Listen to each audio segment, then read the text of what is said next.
அனைவருக்கும் வணக்கம். மார்ச் 20 வெள்ளிக்கிழமை அன்னைக்கு இந்த தமிழ் வருடத்தோட கடைசி 3ஆம் பிறை. இந்த 3ஆம் பிறையை பார்க்குறது அவ்வளோ ஒரு சிறப்புங்க. அதுவும் 3 பிறைகள் நம்ம தொடர்ந்து 3 பிறைகள் நம்ம பார்த்தோம்னாக்கா நமக்கு நல்ல ஒரு முக்தி கிடைக்கும், செல்வ செழிப்பு ஏற்படும் அப்படிங்கிறது ஐதீகம். இந்த பங்குனி மாத 3ஆம் பிறை, அதாவது இந்த சந்திர தரிசனத்தை அன்னைக்கு பார்த்தீங்கன்னாக்கா என்ன வழிபாடு செய்யணும், யாரெல்லாம் செய்யலாம் இது அப்படின்னு பார்த்தீங்கன்னாக்கா, இப்போ நம்ம செய்ய போகிற இந்த வழிபாடை ஆண் பெண் எல்லாருமே இந்த வழிபாட்டு முறையை செய்யலாங்க. இதை வேலைக்கு போகிறவங்களா இருக்கட்டும், வீட்டில் இருக்கட்டும், கம்பெனி வச்சுருக்கிறவங்கட்டும் எல்லாருமே இந்த வழிபாட்டை அங்கங்கே இருந்தபடியே செய்யலாம். இது பூஜை அறையில் மட்டும்தான் செய்யணுமா அப்படியெல்லாம் கிடையவே கிடையாது. வீட்டில் இருந்தீங்கன்னா கண்டிப்பாக பூஜை அறையில் செய்யுங்க, நல்லது.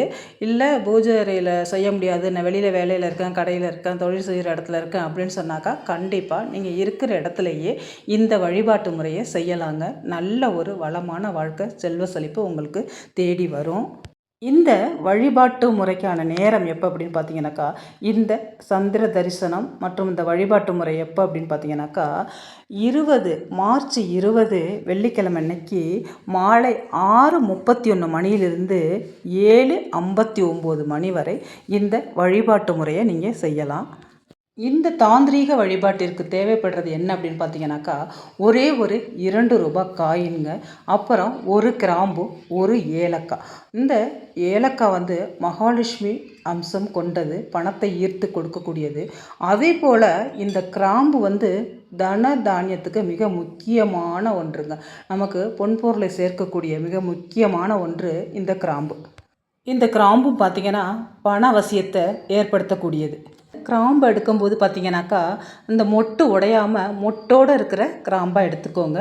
அதே போல் ஏலக்காயை நீங்கள் எடுக்கும் பொழுது பார்த்து எடுத்துக்கோங்க. என்னன்னு கேட்டிங்கனாக்கா, சில ஏலக்காய் முழுசாக இருக்கும், தெரிக்காமல் முழுசாக இருக்கும், அந்த ஏலக்காவை தேடி நீங்கள் எடுத்துக்கோங்க. 2 ரூபாய் காயின் நம்ம ஏன் எடுக்கிறோம் அப்படின்னு பார்த்தீங்கன்னாக்கா, சந்திரனுக்குரிய எண் 2. அதனால தான் இன்றைக்கு இந்த சந்திர தரிசனத்தன்னைக்கு நம்ம இந்த 2 ரூபாய் காயினை எடுத்துக்கிறோம். அதோட பார்த்தீங்கன்னாக்கா மார்ச் 20 அப்படிங்கிறது இந்த கூட்டுத்தொகையும் பார்த்தீங்கன்னாக்கா 2 தான் வருது. இந்த சந்திர தரிசனம் பண்ண போகிற அந்த நாளும் இந்த 2. அதனால் ரொம்ப ரொம்ப விசேஷமான இந்த நாளை கண்டிப்பாக மிஸ் பண்ணிடாமல் இந்த வழிபாட்டு முறையை செய்யுங்க. நீங்கள் வீட்டில் இருந்தீங்கன்னா பூஜை அறையில் விளக்கேற்றி வச்சுட்டு நீங்கள் இந்த 2 ரூபாய் காயின், கிராம்பு, இந்த ஏலக்காய் இது எல்லாத்தையும் வலது கையில் வச்சுக்கிட்டு இடது கையால் மூடி, எனக்கு இந்த பிறை வளருவது போல் பணம் வளர வேண்டும், தனதானியம் சேர வேண்டும், செல்வ செழிப்பு ஏற்பட வேண்டும் அப்படின்னு சொல்லிட்டு உங்களோட வேண்டுதலை வைங்க. பிறை 3ஆம் பிறை உங்கள் கண்ணுக்கு தெரிஞ்சிச்சுன்னா அதை போய் பார்த்துட்டு வீட்டில் உட்காந்து நீங்கள் இதை செய்யலாம்.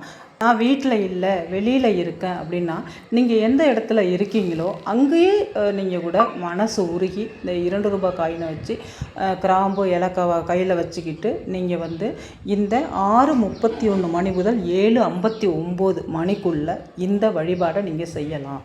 அன்றைய தினம் நீங்கள் சொல்ல வேண்டிய மிக முக்கியமான ஒரு மந்திரம் என்ன அப்படின்னு பார்த்தீங்கன்னாக்கா, ஸ்டீம் சந்திராய வசிவசி, ஸ்ரீம் சந்திராய வசிவசி, ஸ்ரீம் சந்திராய வசிவசி அப்படின்னு சொல்லிட்டு உங்களால் எத்தனை முறை முடியுமோ அத்தனை முறை சொல்லுங்கள். இதுக்கு கணக்கெல்லாம் கிடையவே கிடையாதுங்க.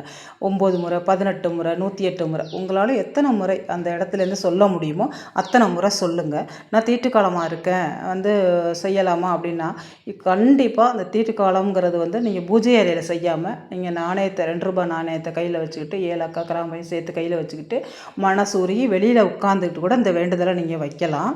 சுத்தபத்தமாக இருக்கணும், அவ்வளோதாங்க. நீங்கள் தலைக்கு குளிக்கணும் அப்படிங்கிறது கூட கிடையாது. குளிச்சுட்டு சுத்தபத்தமாக இருந்து இந்த வேண்டுதலை நீங்கள் கண்டிப்பாக செய்யலாம். இதை நம்ம என்ன செய்யணும் அப்படின்னு பார்த்தீங்கன்னாக்கா, ஒரு ஜிப்லா கவரு இல்லை ஒரு பேப்பரில் மடிச்சுக்குங்க, ஒரு ஜிப்லா கவரில் போட்டுங்க, இல்லை மணி பர்ஸில் வச்சுக்குங்க. இதை அப்படியே பத்திரமா நீங்கள் பணம் வச்சு எடுக்கக்கூடிய பீரோவில் வச்சு, எங்கே நீங்கள் பணம் வச்சு எடுக்கிறீங்களோ அந்த இடத்துல வச்சுருங்க. இதை நீங்கள் ஒவ்வொரு சந்திர தரிசனம் 3ஆம் பிறை பார்க்கும் பொழுதும் ஒவ்வொரு மாதமும் இதை நீங்கள் செய்யுங்க. இது போல் நீங்கள் செஞ்சுட்டு வரும்பொழுது பார்த்தீங்கன்னாக்கா உங்களுக்கு இந்த பிறை வளர்கிறது போலவே தனம் தானியம் சேரும், நல்ல ஒரு பணவசியம் ஏற்படும். பணத்தை ஈர்த்து கொடுக்கக்கூடிய சக்தி இந்த பொருள்களுக்கு இருக்குது. அதனால் நம்பிக்கையோடு இதை செய்யுங்க. இந்த வீடியோ பார்த்த அனைத்து நல்லுள்ளங்களுக்கும் நன்றி.